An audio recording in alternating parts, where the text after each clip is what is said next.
Subscribe to the channel and stay with us, because tonight's story is about grief, betrayal, and the kind of revenge that grows quietly in the dark until it can no longer be stopped. My mother-in-law gave away my dead daughter's room while I was standing at her grave. It was late March in northern Italy, the kind of damp spring where winter hasn't quite loosened its grip, and the cemetery smelled of wet earth and cold marble.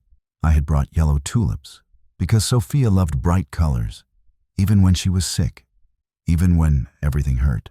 I knelt in front of the headstone and told her about the birds nesting on our balcony, about how her favorite bakery had reopened, about how I still set an extra place at the table by accident. When I returned home, the door to her room was open. Her pink curtains were gone. Her posters were gone. Even her bed had been replaced. In their place were pale blue walls, a new crib, and boxes of baby clothes stacked neatly against the wardrobe. My chest went tight, like someone had wrapped wire around my lungs. In the kitchen, my husband's mother, Teresa, was making tea, humming softly. My husband, Marco, stood by the counter, silent, staring at his phone. "What is in my daughter's room?" I asked. Teresa turned, smiling as if she had done something kind. It was just sitting there, unused. And now that Lucia is pregnant, we thought it made sense. Babies need space. I looked at Marco. "You let this happen?" He didn't meet my eyes. Mama thought it would help everyone move on. Move on. 3 months after my daughter died.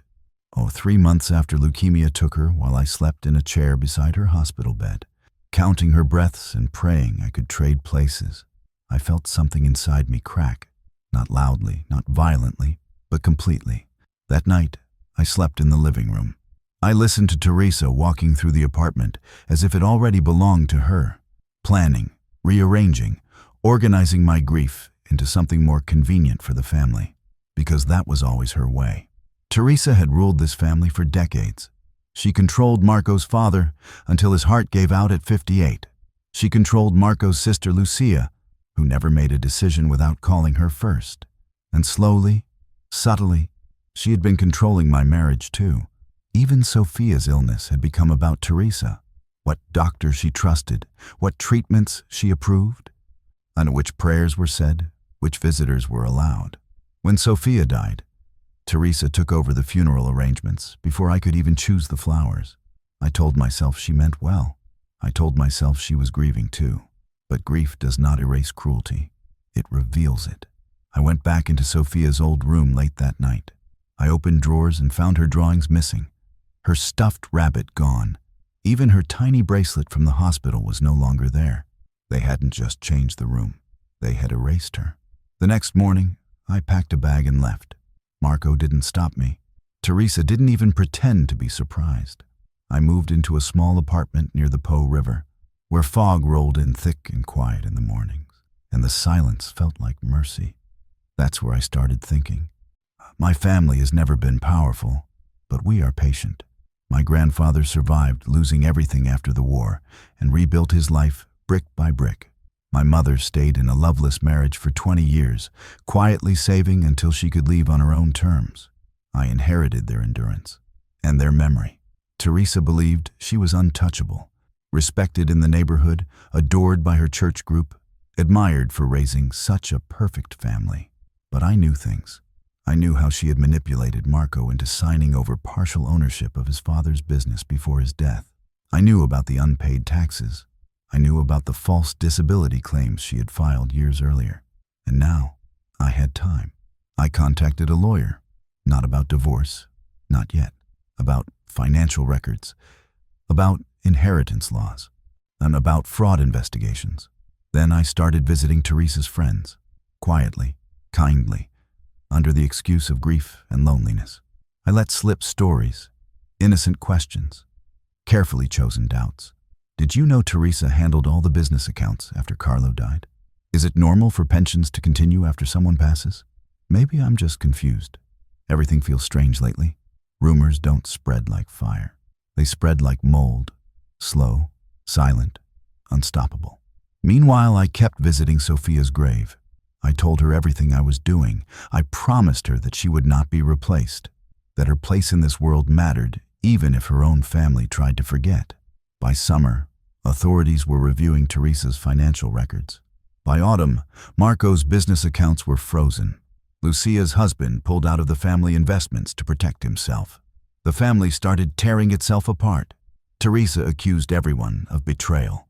Marco blamed me, even though he still wouldn't say my daughter's name out loud. Lucia cried and said she just wanted peace. And then I did the one thing Teresa never expected. I came back, not as the broken, obedient daughter-in-law, but as the legal guardian of my own rights. I moved back into the apartment with court orders and lawyers behind me. I reclaimed Sophia's room. I repainted it exactly as it was. I replaced every toy, every drawing, every photo I could find. Teresa screamed that I was cruel, that I was disturbing the living for the sake of the dead. I told her calmly, "You disturbed the dead first." Marco finally broke down. He begged me to stop, to think about family, to think about the unborn baby. I looked at him and felt only distance. "You let your mother erase our child," I said. "You chose comfort over memory. That is not family to me." Teresa lost her savings, then her house, then her reputation. Her church friends stopped calling. Her neighbors stopped greeting her. Power, once gone, does not return. Lucia moved away with her baby, cutting ties to avoid the shame. Marco's business collapsed without Teresa's hidden money supporting it, and I filed for divorce. The final confrontation happened in Sophia's room. Teresa stood in the doorway, small, gray, stripped of authority. "You've destroyed us," she said. "No," I replied. "You destroyed yourself when you decided my daughter was replaceable."